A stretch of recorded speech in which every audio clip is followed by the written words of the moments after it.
अस्सलाम students, welcome to world of education. और आज आपको वर्ल्ड ऑफ एजुकेशन की इस वीडियो के अंदर फिजिक्स 101 लेक्चर में 20 जो है वो कवर करवाऊंगा। और हमने इससे पहले साउंड वेव्स के बारे में पढ़ा था। आज हम उसी कॉन्सेप्ट को आगे लेकर चलेंगे, लेकिन सिर्फ कॉन्सेप्ट का फ़र्क ये होगा कि अब हम सिर्फ वेव के बारे में बात करेंगे कि व्हाट इज़ द वेव।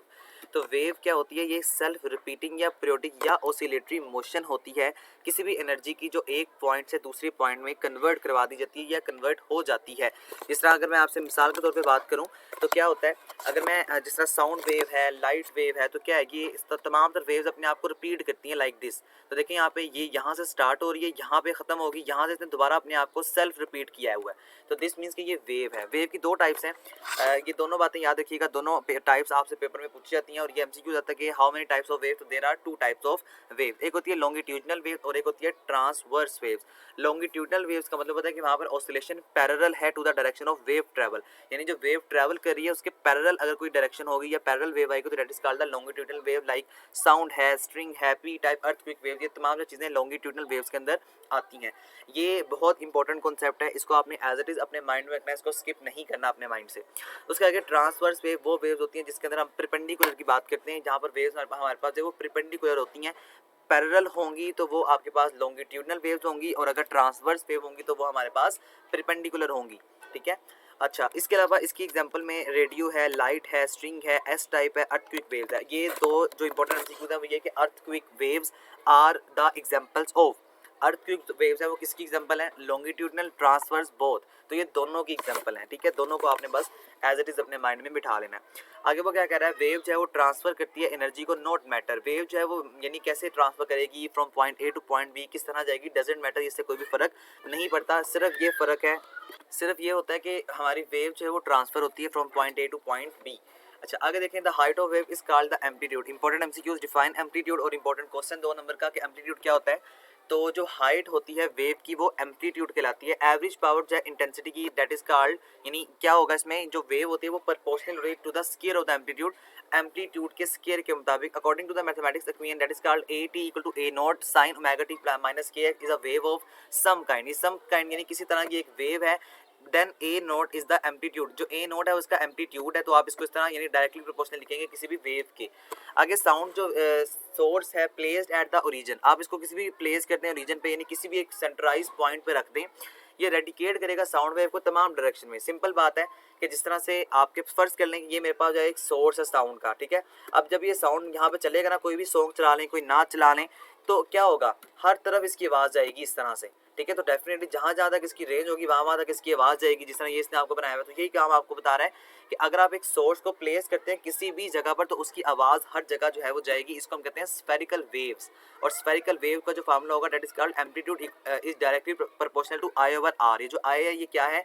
इस आई का मतलब है कि सॉरी 1 ओवर आर, आई नहीं है ये 1 है। 1 ओवर आर का मतलब है कि ये डायरेक्टली उस आर के यानी उस रेडियस के बराबर है जहाँ तक हमारी वेव जो है वो ट्रांसफर हो रही है from point A to all other point. और पावर की बात करेंगे तो ये डायरेक्टली प्रोपोर्शनल है। सिंपल काम कर रहा है ये जो मैंने आपको समझाया, इसी को कॉन्सेप्ट को आपने बस अपने माइंड में रखना है। बाकी तमाम अदर कॉन्सेप्ट आपका डायरेक्टली प्रोपोर्शनल से रिलेटेड ही है, तो आप इसको एक दफ़ा खुद से देख लेंगे होपफुली।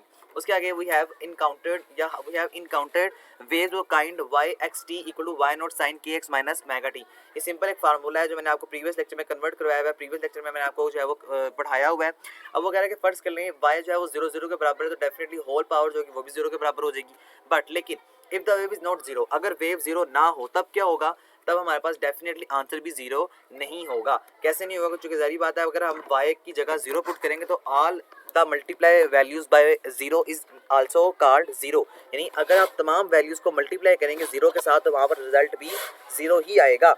अब यहाँ पे देखें वाई एम साइन, ये भी एक सिंपल फार्मूला है जिसके अंदर आपको फेज के बारे में बता रहा है कि फेज क्या होता है वेव का। ये देखें, ये आपको नजर आ रहा है, ये वेव्स है मुख्तलिफ। अब इसका फेज डिफरेंस है, इसका जो फेज है, शक्ल है, वो डिफरेंट है। बस इसको आपने एज इट इज फार्मूलाज को याद रखना है, इसमें समझाने वाला कोई काम भी नहीं है। उसके आगे व्हेन टू सोर्सेज, अगर दो सोर्सेज जो है वो अगर प्रेजेंट है टोटल एम्पलीट्यूड पे किसी भी पॉइंट पे, तो उनका सम अगर आप करें, सम कैसे होगा? सिंपल y1xt, ये y1xt है, ये 1 वेव है, और अगर आप इसको प्लस करेंगे तो ये सेकंड वेव है।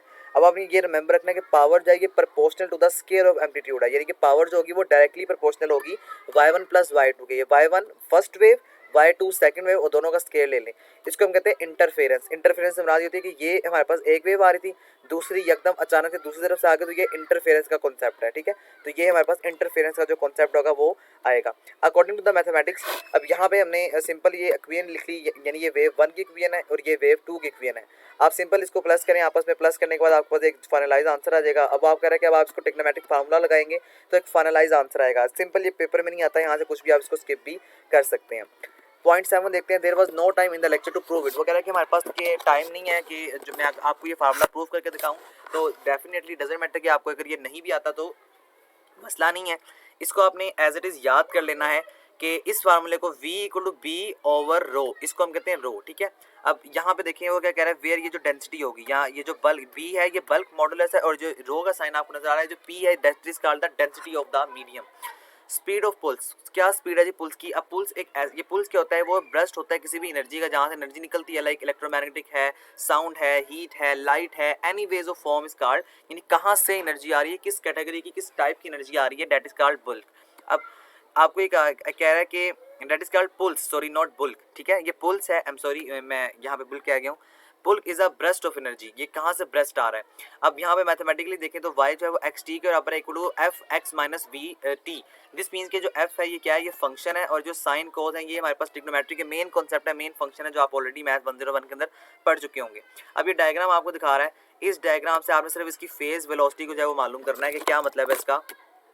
तो इसका सिंपल मतलब ये है कि यहाँ पे देखें ये वेव है, यानी ये टाइम है, ये वेव आ रही है, ये 1 ये 2। अब ये जो आपको यहाँ पे कॉमन पॉइंट नजर आ रहा है इसको हम इंटरफेरेंस कहते हैं, ठीक है। और ये देखें ये इसका फेज है, ठीक है, ये फेज का मतलब क्या है, एक फेज इस तरह से है और दूसरा भी इस तरह से है, लेकिन दोनों आपस में इंटरफेयर हो रही हैं या इंटरफेरेंस कर रही हैं। सिंपल ये डायग्राम है जिसके वाले से आपको बता रहा था पहले।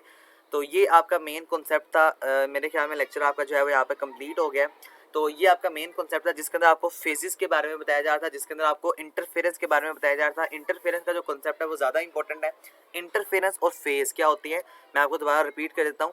देखिए ये हमारे पास एम्पलीट्यूड, ये फेज है। अब इसकी शक्ल किस तरह की है, जो इसकी शक्ल होगी ना, जिस तरह ये देखें चेंज है, ये चेंज है, इनकी जो शक्ल होगी उसको हम फेज ऑफ वेव कहते हैं। इसी तरह से आपको एम्पलीट्यूड के बारे में बता रहा था पीछे कॉन्सेप्ट में। रिवाइज करवाने का मकसद यही है कि आपको याद रहे, ये चीज़ें इंपॉर्टेंट है, इनको आपने भूलना नहीं है। अच्छा, यहाँ पे देखें वेव जो कि दो तरह की कैटेगरीज होती हैं, दो टाइप्स होती हैं, एक लॉन्गिट्यूडनल और एक जो है वो ट्रांसवर्स। और इसके अलावा आपको यहाँ पे जो है वो एम्पलीट्यूड के बारे में भी बताया जा रहा था। देखें क्या कह रहा है, द हाइट ऑफ वेव, जो हाइट होती है वेव की, that is called the amplitude. तो ये हमारा एम्पलीट्यूड कहलाता है। तो ये आपका लेक्चर था जी, होपफुली आपको समझ आ चुका होगा। कोई चीज़ समझ नहीं आई मुझे कमेंट्स में ज़रूर बताइएगा। इंशाल्लाह एज सुन एज पॉसिबल आपका कमेंट का रिप्लाई करके आपका कॉन्सेप्ट जो है बड़ी अच्छी तरह से मजीद क्लियर कर दिया जाएगा।